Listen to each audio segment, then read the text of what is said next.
이제 하나님 말씀을 들을 시간입니다. 오늘 하나님 말씀은 신약성경 에베소서 2장 18절에서 22절 말씀입니다. 에베소서 2장 18절에서 22절 말씀. 제가 지성적으로 신약성경 311쪽에 있습니다. 에베소서 2장 18절에서 22절. 다 찾으신 줄 알고 제가 여러분 앞에 공독해 드립니다. 이는 저로 말미암아 우리 둘이 성령 안에서 아버지께 나아감을 얻게 하려 하심이라. 그러므로 이제부터 너희가 외인도 아니요 선도 아니요 오직 성도들과 동일한 시민이요 하나님의 권속이라. 너희는 사도들과 선지자들의 터위에 세우심을 입은 자라. 그리스도 예수께서 친히 모퉁이 돌이 되셨느니라. 그의 안에서 건물마다 서로 연결하여 주 안에서 성전이 되어가고 너희도 성령 안에서 하나님의 거하실 초소가 되기 위하여 예수 안에서 함께 지어져 가느니라. 아멘. 이제 우리 계속해서 에베소서를 듣고 계십니다. 오늘은 에베소서 강의 22번째 시간으로 사도 위에 세워진 교회, 지난주에는 선지자들과 사도 위에 세워진 교회에 대해서 말씀을 드렸고, 오늘은 이제 사도에 집중하고자 합니다. 그래서 사도 위에 세워진 교회, 어떤 것이 사도 위에 세워진 교회인가, 이것에 대해서 함께 나누고자 합니다. 오늘 성경은 분명히 말하고 있습니다. 교회는 사도들의 기초 위에 세워져 있다, 이렇게 말하고 있습니다. 그러면서 우리가 2주 전에는 베드로가 고넬료 집안에 복음을 증거했을 때 이제 그리스도 밖에 있었던 이방인들이 이제 하나님, 예수 그리스도 안에서 하나님을 믿는 백성으로서 모두가 하나가 되어졌다. 그 말을 이제 전파하면서 이제는 우리 모두가 유대인뿐만 아니라 하나님 안에서는 유대인, 이방인 모두가 다 하나가 되어졌다. 그래서 오늘 18절에 저희들이 저로 말미암아 우리 둘이 한 성령 안에서 아버지께 나아감을 얻게 되었다.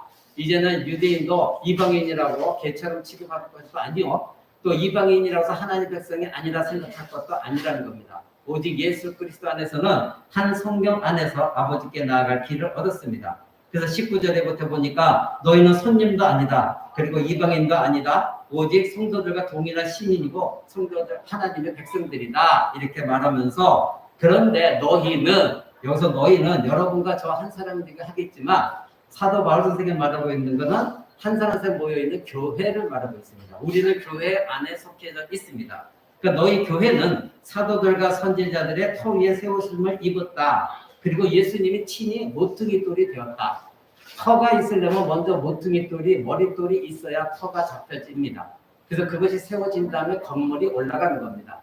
그러니까 사도 바울 선생은 지금 이 성도들에게 어떻게 하면은 이들이 쉽게 하나님께서 교회를 세워나가는 것을, 무형적인 교회를 세워나가는 것을 쉽게 이해할 수 있을까? 그래서 건물에 빗대어서 표현하고 있는 것입니다. 그러면서 21절에 그 안에서 건물마다 서로 연결하여 주 안에서 성전이 되어간다. 저와 여러분들 서로 연결이 되어 있습니다. 캐나다에 사는 사람이나 일본에 사는 사람이나 예수 그리스도를 믿고 있다면 우리는 영적으로 서로 연결되어 있고 하나가 되어 있고 한 몸을 이루고 있습니다. 그런데 22절에 보니까 성령 안에서 하나님의 거하실 초소가 되기 위하여 예수 안에서 함께 지어져 간다. 이미 지어졌다 말하고 있지 않습니다. 이거는 또 다음 시간에 말씀드리겠지만 계속해서 지어져 가고 있습니다. 그러니까 저와 여러분들은 개인적으로는 우리 신앙이 구원을 얻었지만 그런 완전한 최종적인 구원을 얻은 것이 아니기 때문에 구원을 얻었지만 계속해서 또 구원의 과정은 이루어져 가는 것이고, 그리고 교회는 지금도 불신자들이 계속해서 교회에 편입되어 들어오므로 교회 건물이 계속해서 지어져 가고 있다. 그러니까 교회가 끝난 것이 아니라 예수 그리스도 오시는 그날까지 교회는 계속해서 지어져 가고 있고 완성을 향해 달려나가고 있다. 이렇게 성경은 말하고 있습니다. 자, 그렇다면 교회는 사도의 기초 위에 세워졌으니까 교회는 어떤 교회가 되어야 됩니까? 어떤 한 개인의 목사에 주장하는 것을 듣는 것이 교회가 아닙니다. 그러니까 교회는 그리스도가 주인이고 머리시기 때문에 교회는 목사 개인의 의견을 주장하는 것이 결코 교회가 아닙니다. 그래서 사도 바울 선생은 고린도전서 15장에 자기가 가르친 것들을 굳게 지켜라. 오늘로 얘기하면 제가 만약에 여러분들에게 제가 여러분의 가르친 걸 굳게 지키십시오 하면 말이 안 되죠. 제가 가르친 것이 아니라 사도들의 터 위에 세워졌기 때문에 사도들이 기록한 이 말씀을 여러분들이 굳게 지키십시오. 이러면 말이 돼요. 근데 제가 한 말을 여러분 굳게 지키시려고 그건 말이 안 돼요. 근데 지금 사도 선생은 자기가 말한 것을 굳게 지켜라 이렇게 말하고 있거든요. 여러분 뒤에 앞에 고린도전서 15장 한번 볼까요? 고린도전서 15장 1절에서 2절입니다. 고린도전서 15장 1절에서 2절. 형제들아 내가 너희에게 전한 복음을 너희로 알게 하노니 이는 너희가 받은 것이요 또 그 가운데 선 것이라. 너희가 만일 나의 전한 그 말을 굳게 지키고 헛되이 믿지 아니하였으면 이로 말미암아 구원을 얻을 것이다.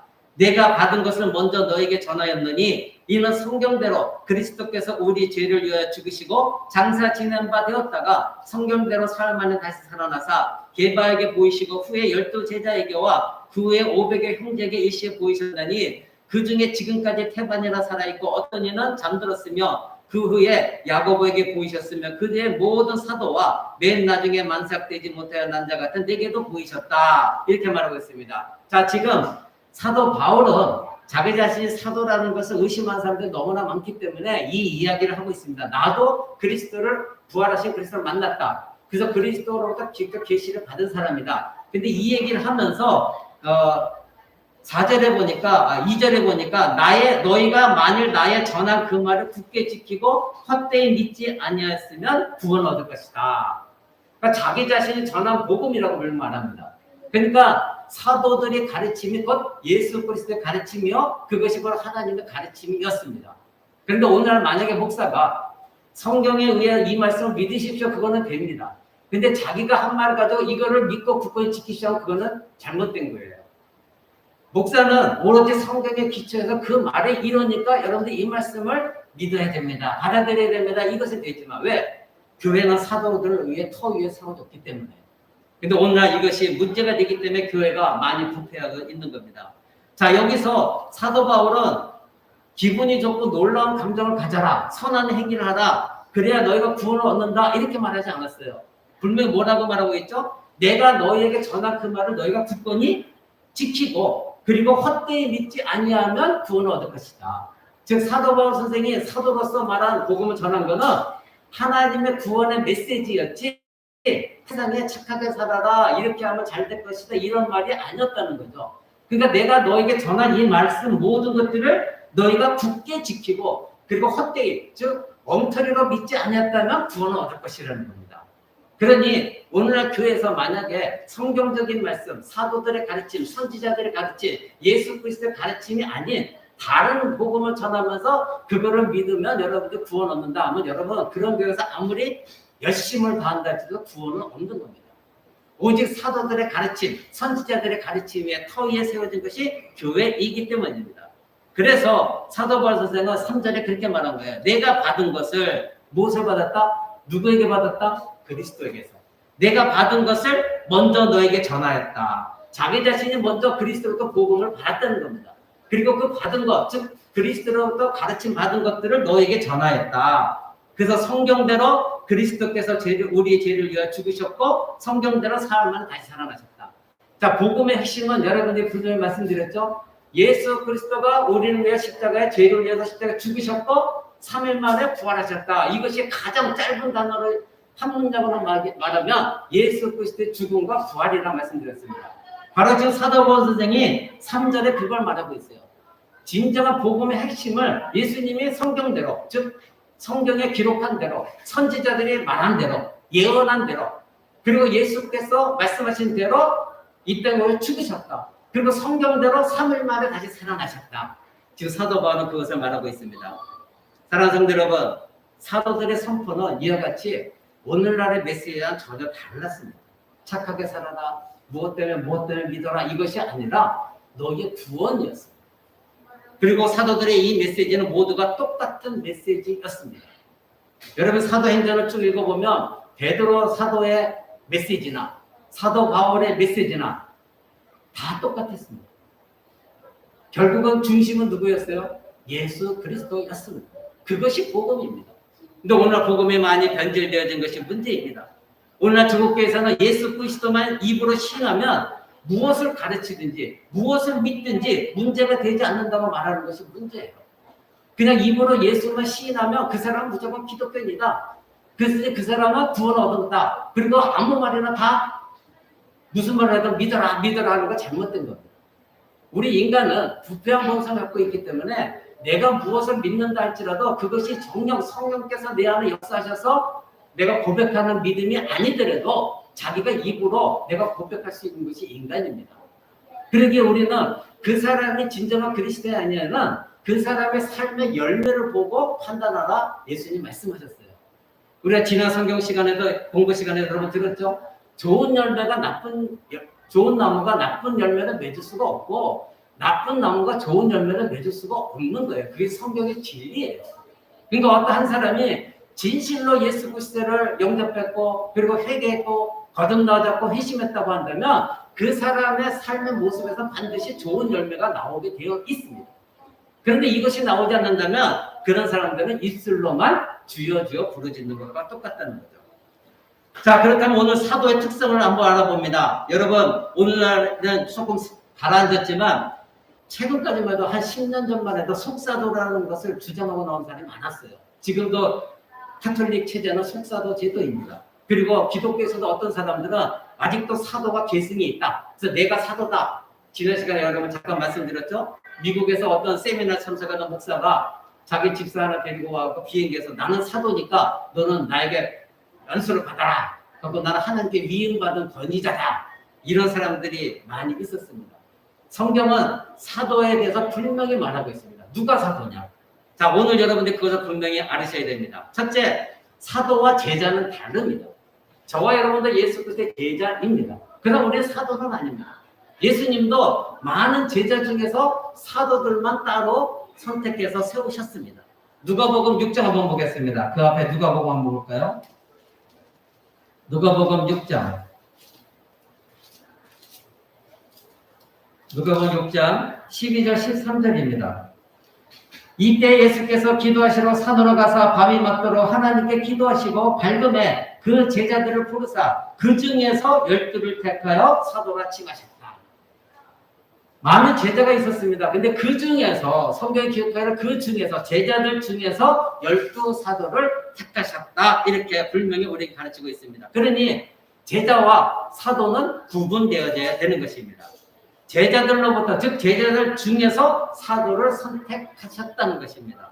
예수님은 제자들로부터 12명을 선택하셨습니다. 그러니 사도는 제자일 수 있지만 제자가 모두가 사도가 될 수는 없는 것입니다. 예수님이 특별히 택한 사람들입니다. 두 번째는 이 사도들에게 특별한 직분이 있었습니다. 맡겨진 직분이 있었습니다. 유다가 예수 그리스도를 배반했죠. 배신했고 스스로 자결을 했습니다.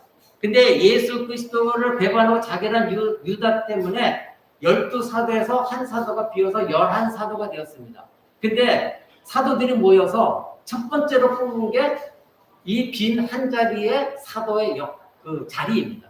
그래서 함께 모여서 하나님께 기도한 가운데 제비뽑기에서 어떻게 해요? 마띠아라는 사람을 사도가 세웁니다. 자, 그때 사도행전에 보면 이 마띠아라는 사람을 세우기 전에 성령님이 오시기 전입니다. 그러니까 왜 하나님께서는 굳이 급하지도 않았는데 우리가 볼 때 급한 것도 아니었는데 왜 한 자리 비어있는 유다가 배신한 그 자리에 빨리 사도들을 통하여 한 자리를 채우도록 하셨을까? 여러분이 이 성경을 읽으면서 깊이 생각해 봐야 됩니다. 오늘날 신약교회는 성령께서 오순절 다락방에 성령이 임하시고 나서 신약교회가 세워져 갔습니다. 그러면 오늘 사도 바울 선생이 에베소서 오늘 본문에 너희는 선지자와 사도 위에 터 위에 세워진 것이 교회다. 그렇게 분명히 말했으니 사도들 즉 예수 그리스도께서 세우신 12사도가 완벽하게 채워진 다음에 성령이 임하셔서 거기에 교회가 세워지기 위하여 하나님께서 그 사도들의 마음속에 한 자리가 비어있는 자리를 채우게 하셨습니다. 그래서 마띠아가 뽑혔습니다. 그리고 나서 12사도가 채워진 다음에 오순절 다락방에 성령님이 임하셨고 그리고 신약교회가 세워진 것입니다. 그러니 이런 빈자리가 있었을 때 여러분 생각해보세요. 야고보가 순교를 당했지만 야고보가 죽었다고 해서 그 다음에 새로운 사도를 세우지 않았습니다. 그 뜻은 무엇입니까? 오순절 다락방에 성령이 임하셨고 이제 교회가 처음에 교회가 세워진 다음이기 때문에 이제는 사도가 죽어도 새로운 사도를 세울 필요가 없었던 것입니다. 그래서 사도들이 순교를 당해도 이제는 더 이상 사도들을 세우지 않았습니다. 그러니 오늘날 로마 카톨릭의 교황이라든가 또는 기독교의 잘못된 생각가서 자기가 속사도제로서 사도다 말하고 있는 모든 사람들은 거짓입니다.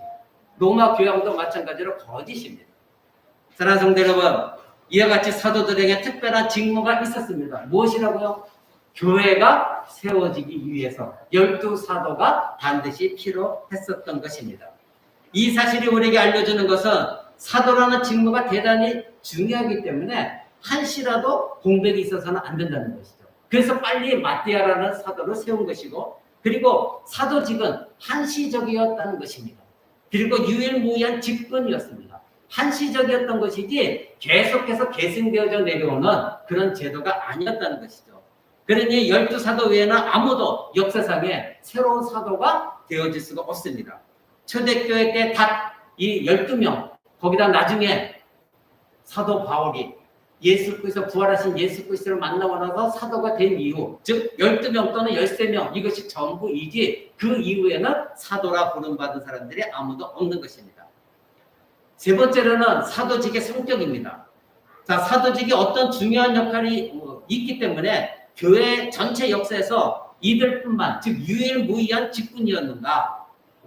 왜 유다의 대체자를 빨리 이렇게 뽑아야만 했던 것인가? 바로 그것은 오늘 우리가 본문에 읽었던 너희는 사도들과 선지자의 터 위에 세우심을 입은 자다.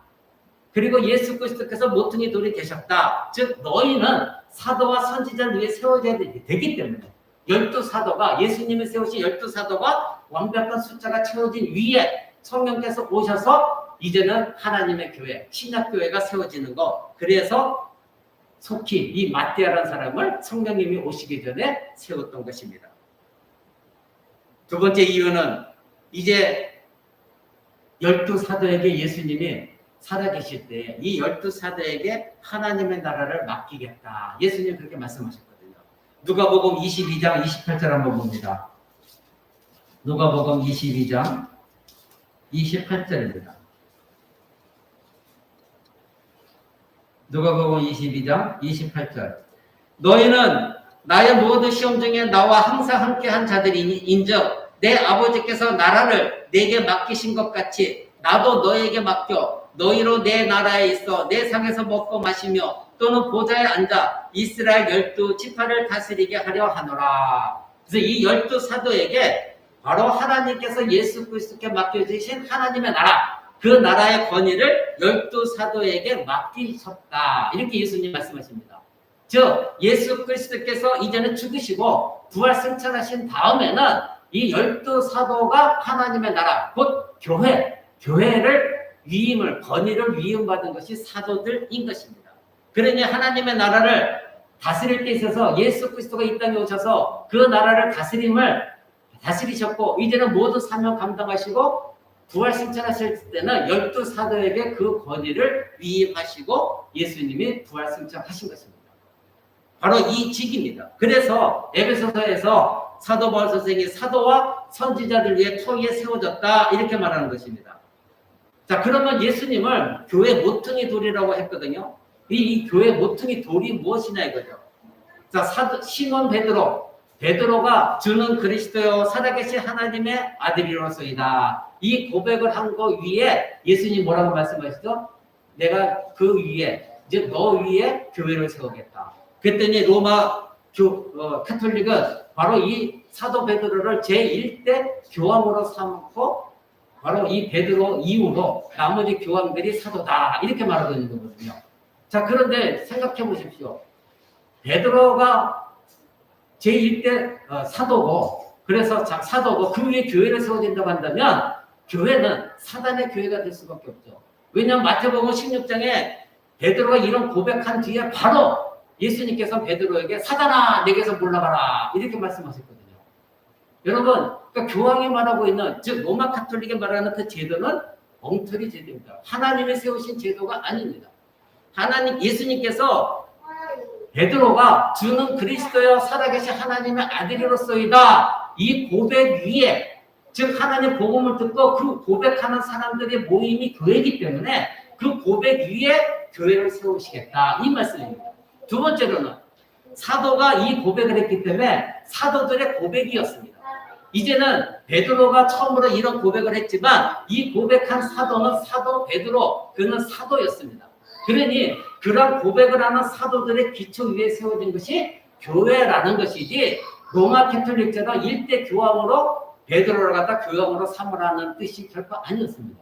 그러니 교회에 있는 모든 제도, 교회에 있는 모든 권위는 예수 그리스도께서 정하신 것이지 나중에 인간이 만들어낸 제도나 인간이 만들어낸 교회의 질서가 결코 아니었습니다. 그래서 한 달 전쯤에 여러분에게 에베소서 강의할 때 예수 그리스도께서 모든 교회의 머리요 모든 만물을 통치하신다 할 때 그때 먼저 교회를 세우셨고 교회에다 누구를 두셨다고요? 직분자들을 두셨다. 목사와 장로와 집사들을 두셔서 그 직분자들의 제도를 통해서 하나님께서 교회를 통치하시고 그 교회가 올바른 말씀을 가르쳤을 때 교회를 통해서 세상이 통치되어지는 것, 이것이 하나님께서 세우신 교회요. 하나님의 나라가 확장되어지는 것이다. 약 한 달 전쯤에 여러분에게 에베소 강의 때 말씀드렸습니다. 바로 이 사도들이 그 직분을 감당한 것이에요. 그러니까 이 사도들이 이런 고백, 그래서 나중에 이 사도들이 이런 고백을 통해서 믿지 않는 자들에게, 유대인들에게, 이방인들에게 복음을 전했고, 그래서 그 사도들 통하여 복음을 받아들인 사람들 위에 교회는 계속해서 지어져가고 있고 오늘도 지어져가고 있는 것입니다. 그러기에 그 모든 직분, 제도를 세우신 것은 인간이 아니라 바로 누구다? 예수 그리스도, 하나님 예수 그리스도시지 교황이 이렇게 하자 해서 만드는 제도는 성경에 나와 있지도 않는 것입니다. 성경에 교황 제도도 없고 성경에는 사제 제도도 없고 추기경 제도도 없습니다. 그것은 전부 인간이 만들어낸 제도인 것입니다. 그들이 말하는 베드로 사도 베드로 위에 일대 교황이다. 그래서 그 위에 우리가 카톨릭이 세워진 것이다. 근데 베드로는 정작 자기 자신은 베드로 후서에 나는 장로요 이렇게 말하고 있지 자기 교황이라고 말하고 있지 않거든요. 나는 장로다 이렇게 말하고 있습니다. 그러니 인간이 만들어낸 억지로 만들어낸 그것에 그들은 자기 자신들의 제도를 유지하고 오늘도 성경을 왜곡하고 있는 것, 이것은 극히 잘못된 일입니다. 오늘날 기독교도 마찬가지입니다. 없는 제도를 자꾸 만들고 없는 시스템을 자꾸 만들려고 하고 그래서 뭔가 교회가 성장하기를 원하는 그런 모든 것들은 정말 하나님께 회개해야 될 부분입니다. 사랑하는 성도 여러분, 이 교회의 주인이신 예수 그리스도, 바로 그분이 베드로가 사도이기 때문에 그 고백한 사도들 위해 교회를, 누구 교회? 내 교회를. 그래서 예수님 말씀하십니다. 내 교회를 세우겠다. 인간 교회가 아닙니다. 캐톨릭은 교황이 주인이지만 기독교는 모든 교회의 주인은 목사가 아니라 담임 목사가 주인이 아니라 바로 예수 그리스도가 머리시오. 예수 그리스도가 주인이에요. 근데 캐톨릭의 주인은 누구입니까? 로마 교황이 주인입니다. 뭔가 잘못된 것입니다. 사랑하는 성도 여러분, 예수님은 분명히 내 교회를 지우겠다. 내 교회를 세우겠다. 내가 그 위에 교회를 세우겠다. 이렇게 말씀하셨습니다. 그렇기 때문에 이 세상에 교회가 세워진 이 모든 교회 속에서 구체적으로 누구의 손이 드러나야 되느냐. 예수님께서 교회를 세우셨고 이와 같이 직분자들을 세우셨습니다. 그러면 그 직분자들은 누구의 손이 드러나지도록 교회에서 봉사하고 헌신해야 됩니까? 만약에 목사님 저 같은 경우도 여러분에게 이제 말씀을 전하고 교회를 섬기고 여러분을 위해서 기도하고 우리 교회를 위해서 기도하고 또 하나님 나라가 임하게 기도하고 있습니다. 그렇다면 제가 쓰임받는 것은 제 자신입니까? 아니면 제가 이렇게 목회 활동을 할 때에 저를 통해서 그리스도의 손이 드러나지는 것이 우선입니다. 도구입니다. 사도들도 도구로 쓰임받았습니다. 교황처럼 자기가 주인 행사하는 것이 아닙니다. 우리는 모두가 도구예요. 그래서 우리는 저를 통해서 바로 하나님의 은혜가, 하나님의 놀라우신 성령의 역사가, 하나님의 예수 그리스도의 손이 드러나 보여지게 하는 것, 그것이 직분자들의 사명입니다. 그러니 목사가 교회 안에서 내가 주인이다, 손잡고 행사하고 내 말에 무조건 순종하라, 그것은 잘못된 거예요. 장로도 마찬가지예요. 내가 장로니까 손잡고 내 말에 여러분 통신도도 따르셔. 여러분 기독교에서 평신도라는 것도 잘못된 겁니다. 기독교에는 직체가 없어요. 캐톨릭에는 수직적인 관계이기 때문에 교황부터 추기경서부터 전부 수직적 관계 100% 순종해야 됩니다. 마치 회사 제도처럼. 근데 예수님이 세우신 교회는 그러한 수직적인 관계가 하나도 없습니다. 성경을 사도행전도 읽어보시죠. 모두가 형제 자매입니다. 다만 직분자들을 세우셔서 하나님이 맡겨주신 일을 감당하게 하셨기 때문에 모두가 수평적인 관계예요. 근데 이상하게 조국교회는 목회자가 가장 담임 목사가 위에 있고 그 다음에 장로가 있고 그 다음에 뭐 집사가 있고 뭐 이렇게 돼 있어요. 근데 이 체제는 우리 유독 한국에만 이런 체제가 운영되고 있어요. 미국이나 캐나다에서는 아무리 목회자 장로다 할지라도요 황정직이 아니에요. 장로도 3년 지나서 만약에 자기의 임기가 끝나면 돌아가고 장로나 부리지도 말라고 그래요. 근데 우리나라는 영원히 은퇴했음에도 불구하고 장로라는 소리 듣고 싶어하고 은퇴했음에도 불구하고 목사라고 부르고 싶어하고 근데 서양 사람도 그렇지 않거든요. 그러니까 이상하게 한국 사람들이 이 타이틀에 굉장히 관심을 많이 가져요. 여러분 교회 안에 캐톨릭은 로마 캐톨릭은 그럴 수 있다 할지라도 우리 기독교는 그것이 잘못됐다고 해서 개혁을 일으킨 교회이기 때문에 로마 캐톨릭처럼 잘못된 수직 관계를 교회에서 일어나서는 안 됩니다. 모두가 다 수평적인 관계와 저는 다만 이 시간에 이 설교단에 하나님이 세우셨기 때문에 하나님 말씀의 권위를 가지고 여러분의 말씀드리는 것 뿐이지 이 자리에 내려가면은 여러분이 누차 말씀드려도 저나 여러분과 똑같습니다. 하나님 안에서 똑같다 형제 자매예요. 다만 이 설교단에 섰을 때에는 여러분들이 제 말에 권위를 두셔야 여러분들 하나님 말씀을 들을 때에 하나님 말씀의 권위로 가지고 받아들이는 거예요. 근데 만약에 여러분이 제가 설교단에 내려갔을 때 여러분과 같이 똑같습니다 했을 때 그것이 항상 젖었다가 목사가 저 여기 와서 설교한다고 당신이랑 똑같이 그렇다면 여러분들의 하나님 말씀을 권위 있게 받아들이겠습니까? 그건 잘못된 거예요. 이단에 섰을 때는 하나님 말씀을 대언하는 목회자로 하나님 직분으로 섰기 때문에 이단에서 여러분의 권면하고 말씀드릴 때는 여러분의 아멘하고 받아들여야 돼요. 물론 그것이 성경적인 말씀일 때입니다. 그러나 제가 이단에 내려가서는 저와 여러분과 똑같아요. 저도 여러분을 섬겨드려야 되는 그런 직책의 목사입니다. 사랑하는 성도 여러분, 이것이 예수님께서 말씀하신 직분 위에 세워진 교회입니다. 그래서 교회마다 하나님이 직분자를 세워라. 장로는 이렇게 세워라. 집사는 이렇게 세워라. 이렇게 성경에 나와 있는 이유입니다. 주님께서는 자신이 승천하신 뒤에 이것을 구체적으로 맡아서 다시 읽자. 그들이 바로 12지파라고 그랬습니다. 그 12지파를 세우셨습니다. 그게 바로 12사도인 것입니다. 그러니 이것은 단순한 제자도의 문제가 아니에요. 제자는 많이 있을 때 거기서 12명 사도를 세웠고 예수님 직접 만드신 제도이기 때문에 이제 초대교회는 이것을 알았기 때문에 사도들의 권위를 주었어요.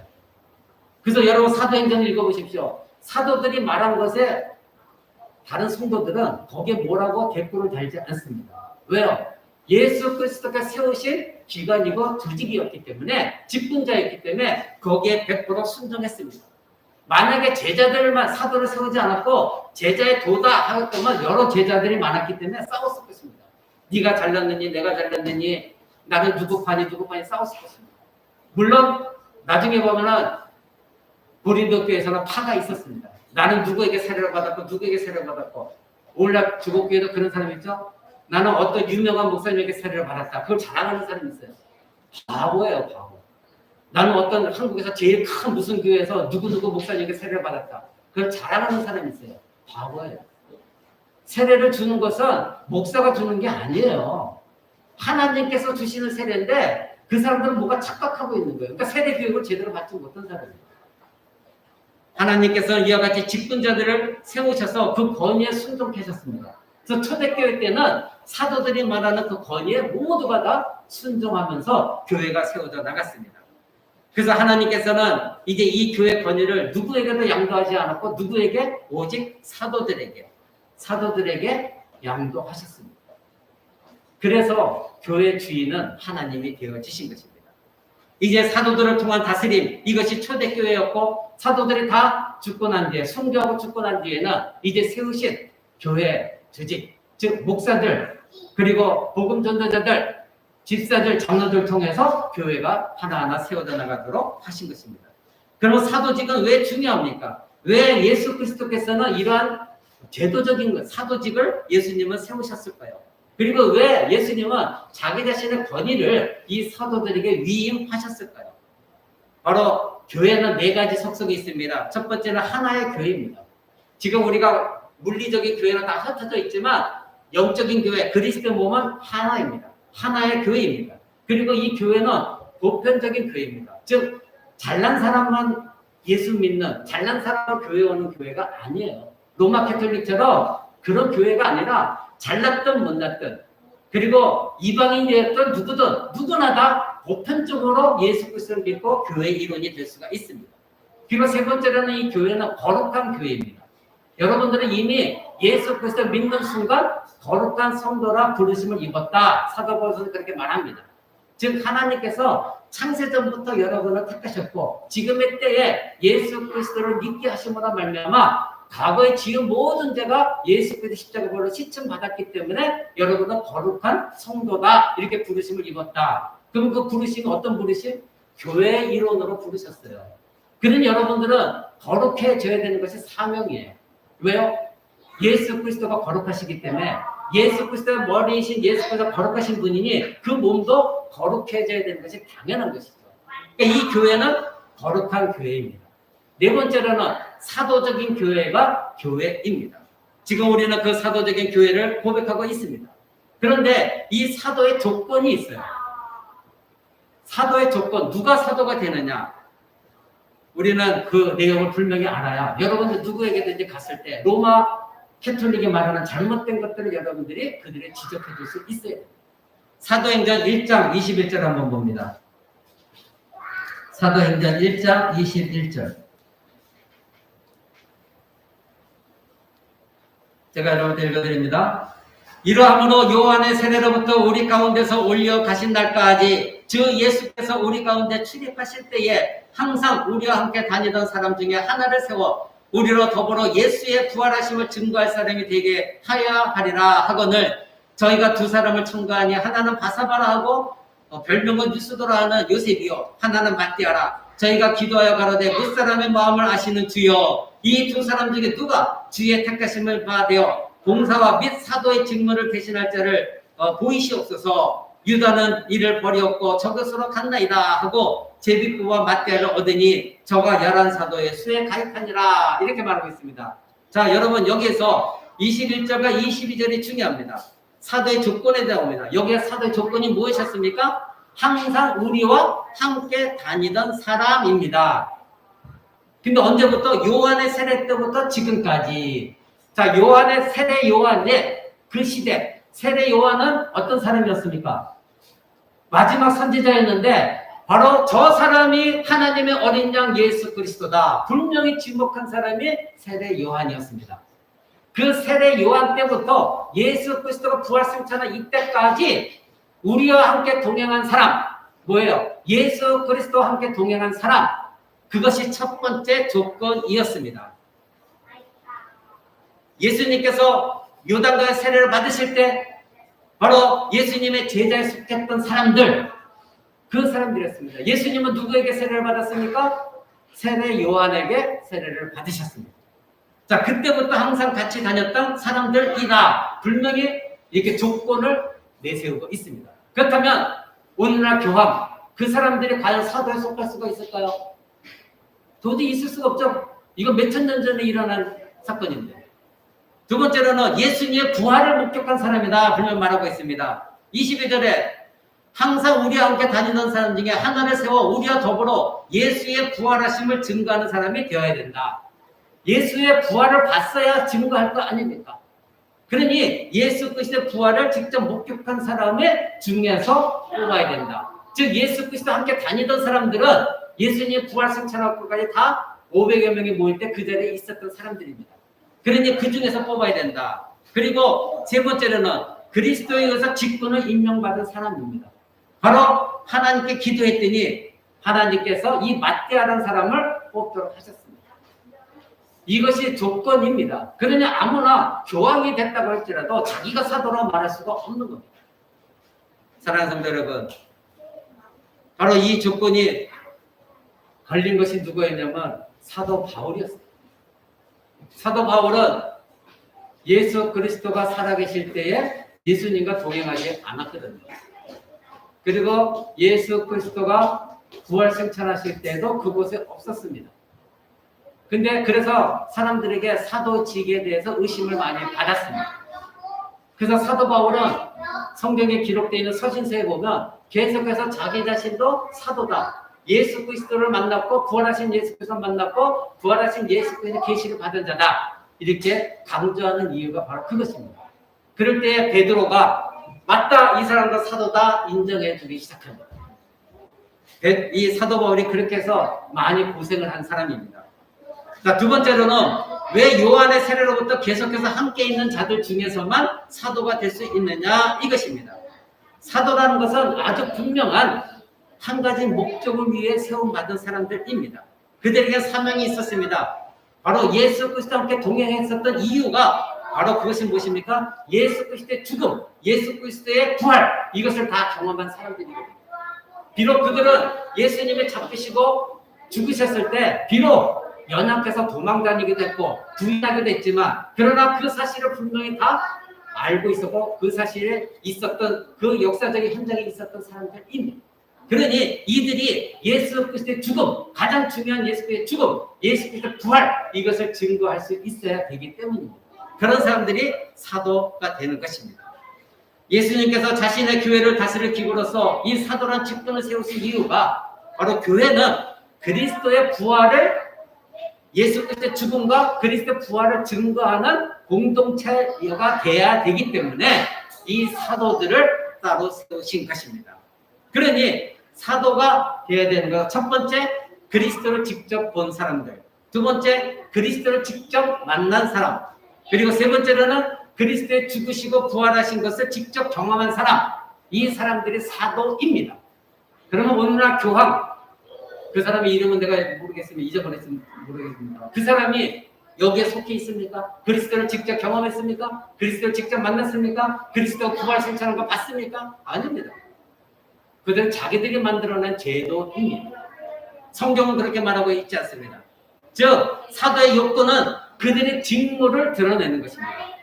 목사의 요건은 무엇입니까? 목사의 직무가 드러나야 되는 겁니다. 올바른 하나님 말씀을 연구하고 탐구하고 기도하면서 성도들에게 올바른 하나님 말씀을 전하는 것, 그것이 목사의 부르심입니다. 그렇기 때문에 이 사도들의 직무는 그들의 요건이 되어지는 거예요. 예수를 만나야 됐고, 예수 그리스도의 죽음을 봤어야 됐고, 예수 그리스도의 부활로 참여한 자들, 그들이 바로 교회가 부활을 증거하는 공동체가 되기 위해서, 세움받기 위해서 이런 사람들이 사도로 세움을 받아야 되는 것입니다.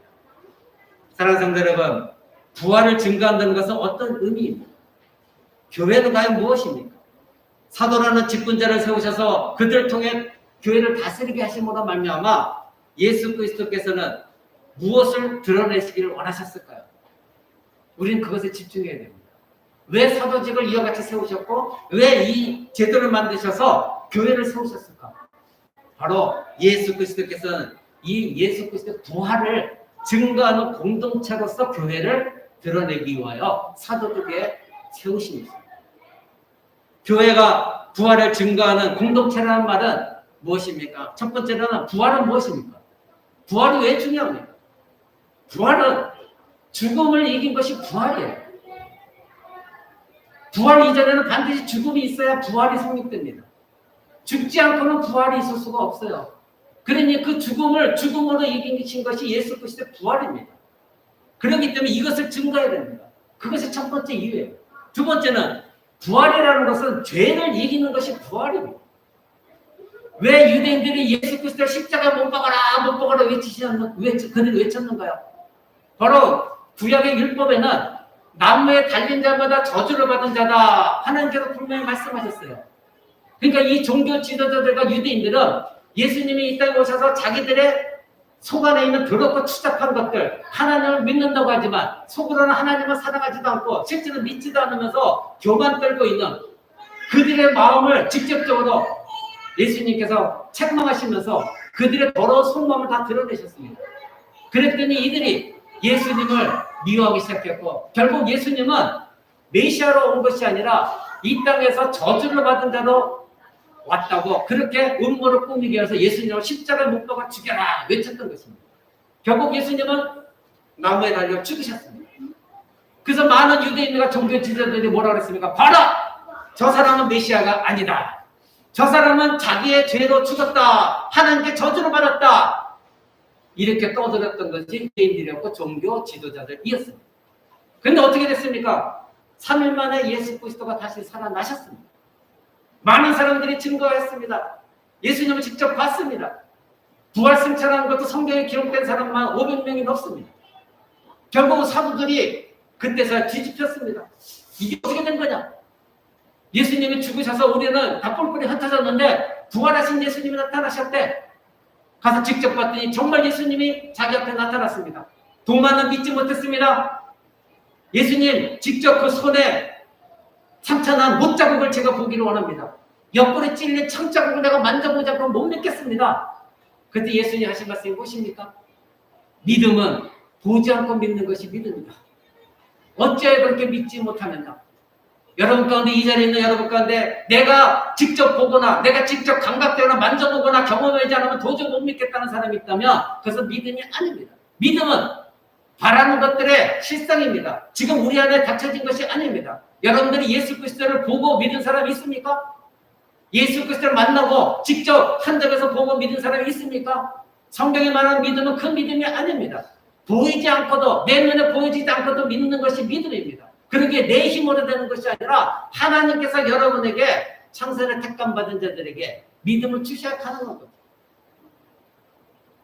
바로 이들이 예수 그리스도의 부활을 경험하고 나서 그들이 깨달은 건 무엇입니까? 아, 그러면 예수 그리스도는 자기의 죄 때문에 죽은 것이 아니었구나. 하나님께 저주받아서 죽은 것이 아니었구나. 만약 예수 그리스도가 저주받아 죽었다면 하나님께서 다시 살릴 리가 없으시다. 근데 하나님은 다시 살리신 거 보니 예수님은 자기 죄 때문에 죽은 것이 아니라 우리의 죄 때문에 죽으셨구나. 그때서야 구약이 예언했던 모든 말씀들이 기억나고 생각나기 시작한 겁니다. 그러고 나서 그 위에 성령께서 임재하시거나 이제는 그들은 완전히 눈이 뒤집혀서 이제는 내 목숨까지도 내걸고 예수 그리스도를 증거했던 것이 사도들이었습니다. 그들의 그런 증거 위에 교회가 세워졌습니다. 그래서 예수님은 이 사도들을 세우신 것이에요. 사랑하는 성도 여러분, 그렇게 부활은 죄를 극복하는 것이 부활입니다.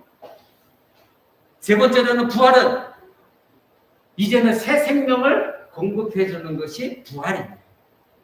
이제는 교회 안에 어떤 사람들이, 죄인들이 들어오면 죽은 생명들이 이제는 교회 안에서 부활을 경험합니다. 영적인 부활을 경험합니다. 그리고 우리의 최종적인 육적 부활까지도 그들을 믿고 확신합니다. 그래서 하나님의 새로운 생명력을 불어넣어주는 것, 그것이 부활인 것입니다. 그래서 오늘날 교회가 이 모든 것들을 감당하는 거예요. 그러면 교회가 감당하는 건 뭡니까? 교회는 죄를 극복합니다. 그렇죠? 교회도 죄를 극복합니다. 죄는 반드시 이기게 되어 있습니다. 아무도 죄를 극복할 수가 없지만 교회는 죄를 극복합니다. 교회에 들어와서 예수 그리스도를 믿기 이전에 모든 사람들은 죄의 종로로 가고 있다. 죄의 노예다. 성경 분명 말하고 있습니다. 그들이 생각하고 행하는 모든 것들은 죄된 생각밖에 없습니다. 그러니 그들은 죄의 노예입니다. 그러나 교회 안에 들어와서 예수 그리스도를 믿게 되어지면 이제는 어떻게 합니까? 그 죄를 극복할 수 있는 힘을 하나님이 주십니다. 그래서 죄에서 여러분들은 자유하게 되어지는 것입니다. 그러니 교회 안에 들어오게 되면 어느 누구나 이제 더 이상 죄의 종로로 타는 것이 아니라 바로 하나님의 자녀로 여러분의 위치가 완전히 변경되어지는 것입니다.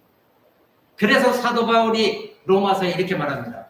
여러분 로마서 6장 한번 봅니다. 로마서 6장은 그리스도 연합에 대해서 말씀드리는데 굉장히 중요한 말씀드립니다. 로마서 6장 5절부터 제가 읽겠습니다.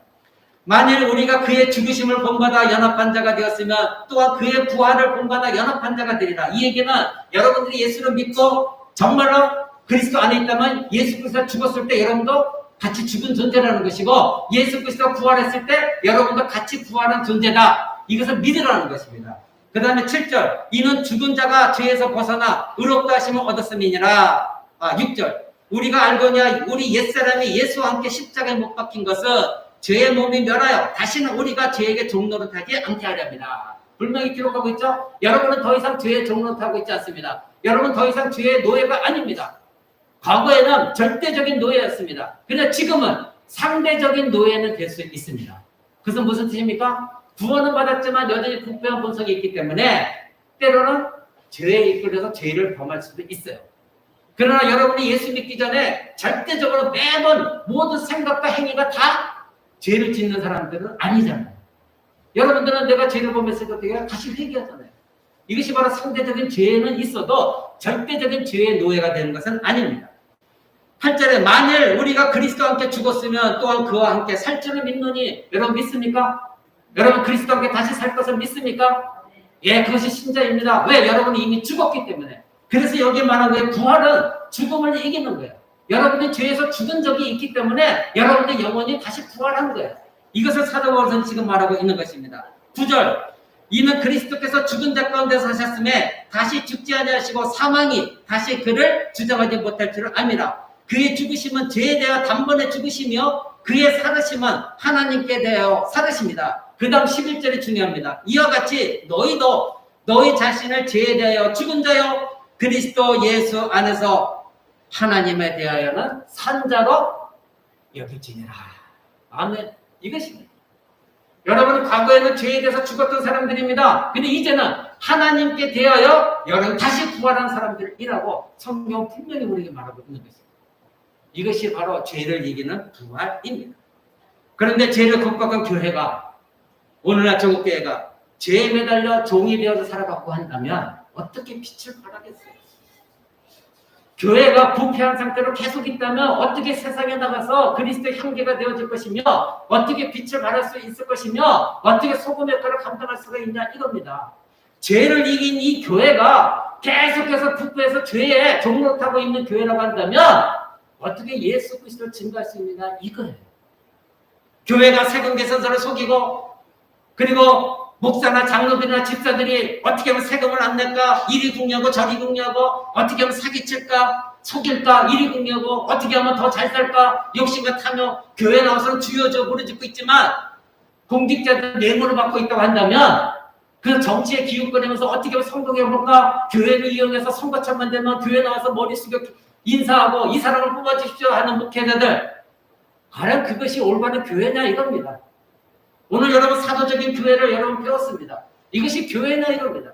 이것이 사도적인 교회라고 할 수 있느냐 이겁니다. 두 번째 교회는 죽음을 이기는 교회가 교회입니다. 아무도 인생의 한계인 죽음 앞에서 자유로운 사람이 아무도 없습니다. 그렇기 때문에 세상은 반드시 죽음 앞에서 모두가 부들부들 떱니다.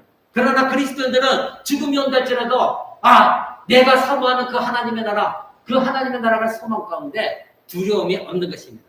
그러니 교회는 죽음을 극복한 공동체이기 때문에 어떤 종류의 불안이나 어떤 종류의 물리로 어떤 세력 앞에서도 교회는 물러설 필요가 없습니다. 우리 어머니도 지금 이제 곧 100세가 되시는데 나이가 있다 보니 밤에 잠을 잘 못 주무세요. 낮에는 계속 통증이 옵니다. 그럼에도 항상 가면은 하시는 말씀이 빨리 하나님 나라 가고 싶다. 빨리 하나님 나라 가고 싶다. 이런 말씀 하십니다. 죽음이 들어온 게 아니라 하나님 나라 가서 예수님을 만나고 싶다는 거예요. 빨리 내 눈으로 직접 그 사모했던 예수님을 한평생 예수님을 믿고 살아왔는데 이제 그날이 가까웠다. 근데 더 이상 이 고통이 없이 빨리 그 나라로 가고 싶다. 어제도 저에게 그런 말씀을 하시는 걸 제가 들었습니다. 아들로서 육신적인 고통은 참 안타깝죠. 그러나 속으로는 하나님 평안하게 하나님 편으로 하나님 보좌 앞으로 이끌어 주옵소서 이렇게 기도하고 있습니다. 이것이 신자입니다. 교회는 은혜가 지배하는 것이 교회입니다. 만약에 교회에서 여러분들이 하나님의 은혜를 놓치게 되어지면 즉 은혜에서 미끄러지게 되어지면 여러분들이 이 세상의 위협에 타협할 수밖에 없어요. 그리고 자기 자신과 타협할 수밖에 없어요. 그래서 여러분들이 은혜의 통치 아래 있어야 되는 거예요. 근데 여러분들이 자꾸 은혜에서 미끄러지잖아요. 아까 우리 로마서에서 본 거 있잖아요. 죄가 더 이상 우리하고 관계가 없어요. 그래서 사도 바울 선생도 로마서 6장 14절에 이렇게 말합니다. 여러분 그 뒤에 14절 한번 볼까요? 14절에 죄가 너희를 주관하지 못하리니 이는 너희가 법 아래 있지 않냐고 은혜 아래 있다. 우리는 더 이상 율법 아래 있지 않습니다. 율법이 지향하는 것은 무엇입니까? 죽음입니다. 하나님께서 율법을 지키지 않으면 뭐예요? 다 죽음이에요. 근데 예수 그리스도께서 이 땅에 오셔서 모든 율법, 하나님 명령하신 그 모든 것, 인간이 다 지킬 수 없는 그 율법을 끌어안으시고 예수님이 십자가에 죽으셨어요. 하나라도 지키지 못하면 다 죽음이거든요. 그러니 인간이 누구나 어떤 인간이 하나라도 빠짐없이 다 지킬 인간이 누가 있습니까? 연약한 인간이. 근데 예수님이 율법이 지향하고 있는 그 죽음을 스스로가 당하셨어요. 그래서 우리가 예수 그리스도 품 안에서 같이 죽었기 때문에 내가 율법을 어기지 못했다 할지라도 회개하면 더 이상 우리에게 죽음과는 관계없이 되어진 거예요. 그래서 사도 바울 선생님이 말한 게 더 이상 죄가 너희를 주관하지 못한다. 절대적으로 너희는 죄 아래 있지 않다. 이제는 너희 안에 은혜가 있다. 하나님께서 은혜로 통치하시는 것이다. 그러니 그 은혜를 붙들어라.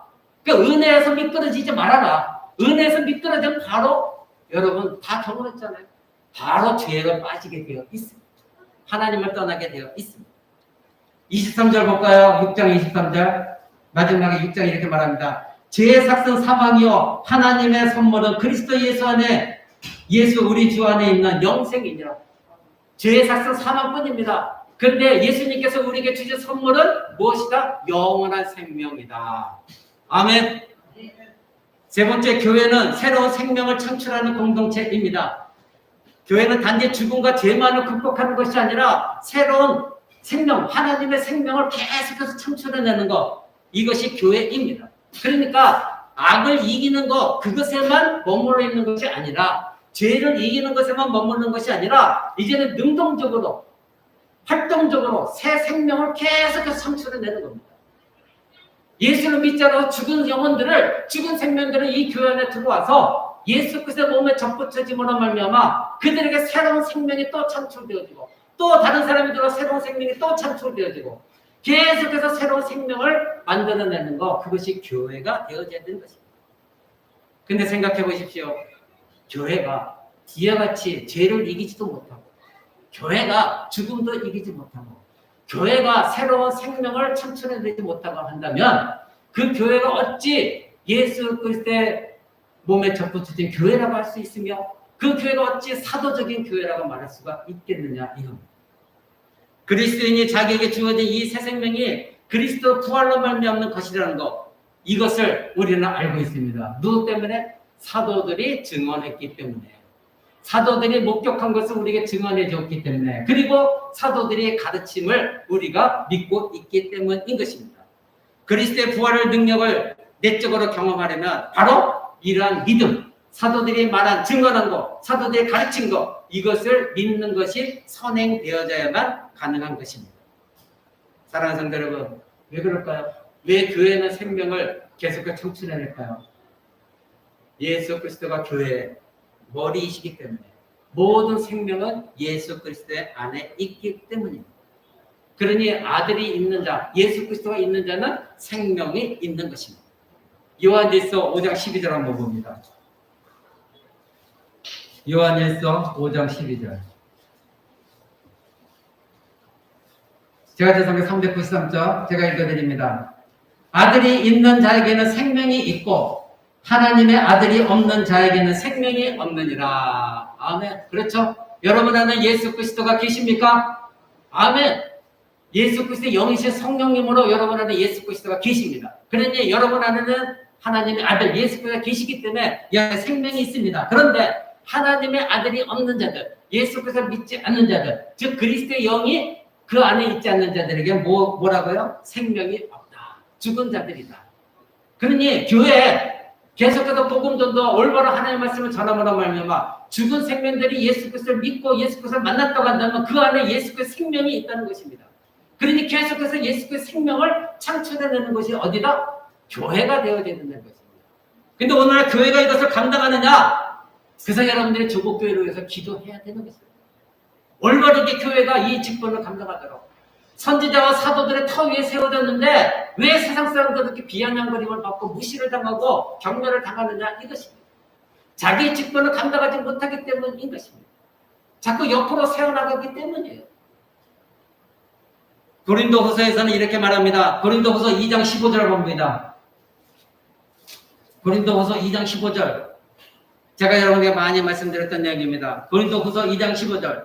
우리는 구원을 얻는 자들에게나 망하는 자들에게나 하나님 앞에서 그리스도의 향기니 이 사람에게는 사망으로 쫓아 사망에 이르는 냄새요. 저 사람에게는 생명으로 쫓아 생명에 이르는 냄새라. 누가 이것을 감당할 것이냐. 아멘. 여러분, 교회가 올바른 말씀을 전했을 때는, 그리고 여러분들이 교회의 일원으로서 여러분들 어디 가서든 올바른 복음을 전했을 때는 거기에 반드시 두 가지가 나타나는 것입니다. 여러분들이 진짜 올바른 말씀을 전한다면 거기에는 반드시 생명의 향기도 나타날 것이고 믿지 않는 자에게 사망의 향기로 나타난다는 것입니다. 여러분의 복음을 전해드는 사람이 그걸 받아들이면 그 사람은 그 생명의 향기를 맡는 것이고 그 생명을 얻는 것이고, 만약에 여러분이 올바른 복음을 전하는데 그걸 거부한다면 그 사람에게는 그 복음이 사망의 향기가 될 수밖에 없다는 겁니다. 사망의 냄새밖에 안 된다는 것입니다. 그러니 교회가 올바른 복음의 말씀을 전했을 때에 이 세상을 정죄할 수 있는 것인데, 교회가 하나님 말씀을 올바로 전하지 못한다면, 하나님의 생명의 향기를 올바로 드러내지 못한다면 어찌 세상에 대해서 너희가 그렇게 사냐 말할 수가 있느냐. 여러분들이 각자의 삶의 터전에 살 때에 여러분의 삶의 하나를 봤을 때 세상 사람들이 여러분을 통해서 야, 내가 예수 믿지 않으면 나는 사망의 향기밖에 할 수 없겠네. 예수를 믿어야 되겠네. 과연 여러분이 그런 향기를 전해주고 있느냐 이겁니다. 나는 저 사람처럼 저 사람의 말을 듣고 저 사람의 삶을 봤더니 나도 저 사람처럼 예수의 생명이 내 안에 들어오길 원한다. 과연 이런 삶을 살고 있느냐 이것입니다. 이것이 계속해서 생명을 창출해내는 교회요. 그곳에 속하 있는 여러분 한 사람 한 사람이 되어져야 된다는 것입니다. 사랑하는 성도 여러분, 교회는 세상과 세상 사람들이 할 수 없는 이와 같이 엄청난 생명, 하나님의 생명을 창출해내는 곳이 교회가 되어져야 됩니다. 2000년 전에 이 사도행전의 교회, 초대교회들이 세워져 가는 것을 볼 때에 보여주었던 법칙이 무엇입니까? 세상 법칙이 통하지 않는 교회였습니다. 세상의 질서가, 세상의 문화가, 세상의 가치관이, 세상의 생각들이 교회에 들어오지 못했던 시대가 초대교회였습니다. 세상의 욕망이 지배하지 않았던 곳이 교회였습니다. 그것이 바로 오순절 다락방에 성령께서 임하셨고 사도들이 교회를 하나하나 세워져 나갔을 때에 엄청난 하나님의 능력, 하나님의 파워, 그리고 하나님의 영광을 드러냈던 초대교회들이었습니다. 오늘날 지국교회도 사도적인 교회로 돌아가야 됩니다. 종교개혁한 지 500년이 넘었습니다. 그런데 오히려 세상 사람들로부터 로마 카톨릭보다 더 부패하다고 지금 지탄의 대상이 되고 있는 것이 교회입니다. 과연 우리 카람들교회는 우리는 아니라고 신있게 말할 수 있을까요? 여러분들의 삶 가운데 우리는 그렇지 않아 하고 말할 자격이 있을까요? 뒤돌아보시기 바랍니다. 말씀 맺고자 합니다. 사도적인 교회가 된다고 하는 것은 예수 그리스도께서 교회의 질서와 권위 체계를 세워주신 것, 그것이 사도교회입니다. 다른 한편은 더 중요한 것은 바로 그 예수 그리스도를 세우신 교회, 그리스도가 머리이시고 그리고 그리스도의 죽음과 부활을 증거하는 교회가 되어져야 된다. 그러기에 주인은 반드시 누구여야 된다? 예수 그리스도. 그분만이 교회의 주인이 되어야 된다. 이것입니다. 예수 그리스도께서 사도들을 세우셨을 때에 그리스도께서 교회에 바라시는 것, 그것은 바로 부활의 증인이었습니다. 오늘 말씀드린 대로 부활은 죄를 이기는 것, 부활은 죽음을 이기는 것, 부활은 새로운 생명을 창출해내는 것, 그것이 부활입니다. 그것을 증거하는 사도들 위해 교회가 세워졌으니 교회는 반드시 예수 그리스도의 죽음, 예수 그리스도의 부활을 증거하는 교회가 진정한 사도적인 교회인 것입니다. 오늘 이 말씀을 기억하시면서 여러분들의 삶의 현장 속에서 이제 내가 과연 이러한 사도적인 가르침 속에서 교회의 일원으로서 그리스도의 몸의 일원으로서 내가 이 세상을 살아가고 있는가? 그리고 오늘날 코람대학 교회는 과연 이런 사도적인 교회로 세워져 나가고 있고 이런 사도적인 가르침 속에서 설교가 이루어지고 있는가? 여러분들 계속 검토해야 되고 여러분들이 연구하셔야 됩니다. 그리고 과연 최승만 목사는 하나님 말씀대로 올바르게 전하고 있는가? 여러분들이 성경을 읽으면서 베레아 성도들처럼 만약에 제가 잘못된 설교라면 목사님 성경이 이렇게 나와 있지 않는데 왜 이렇게 설교합니까? 그런 성도들이 되어져야 됩니다. 저는 그렇게 되기 위해 여러분들에게 화요 성경 공부, 목요 성경 공부 그렇게 가르치는 거예요. 여러분들이 알아야 무엇이 잘못되어 있는가를 알 거 아닙니까? 성령님이 왜 오셨는가도 모르면서 그저 성령님 불지시옵소 한다고 그게 신자가 아니에요. 성령님이 오신 것은 오순절 다락방 성령님이 오신 것은 그저께 목요 성경 공부 때 여러분 말씀드린 내용이 뭐예요? 성령님이 오셨다는 것은 하나님이 강림하셨다는 뜻이에요. 성령님 자꾸 우리는 에너지로 생각하는데 그 에너지가 아니라 성령님은 하나님이세요. 하나님의 오순절 다락방이 임재하셨다. 이것이 중요한 것이지 그에 나타나는 현상 무슨 바람소리가 났고 풀 같은 혀가 일어났고 그래서 그런 분위기를 자꾸 조정하려고 하는 집회들 그런데 쫓아다니면서 이것이 맞는가며 목사들은 그런 사람들을 동원하기 위해서 그런 인위적으로 환경을 만들어가면서 소리내고 불을 피우고 여러분 그것이 아니라 하나님의 임재가 일어났다는 거예요. 그럼 그 임재는 무엇이었다고요? 심판이었습니다. 심판. 파루시아 즉 하나님이 다시 강림하시는 그날 한나라로 파루시아 이 파루시아를 두려워해야 됩니다. 마지막 예수 그리스도께서 파루시아 즉 예수님 마지막 강림하실 때에 심판주로 오신다는 걸 잊지 마시기 바랍니다. 그때 과연 예수 그리스도 앞에 사도적인 교회로 올바로 설 교회가 과연 얼마나 될까요?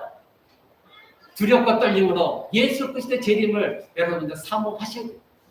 우리 코람도 교회와 그리고 몇몇 안 되는 성도 여러분들은 오늘 들은 말씀을 기억하시면서 진정으로 나는 사도의 가르침을 가지고 사도적인 교회의 일원으로서 내 삶 가운데 그러한 하나님의 예수 그리스도의 십자가 죽음과 부활을 삶 가운데서 드러내 보이고 내 입술로서도 그런 고백이 나오고 복음 전도자가 되고 있는가 여러분 뒤돌아보시기 바랍니다. 기도하겠습니다.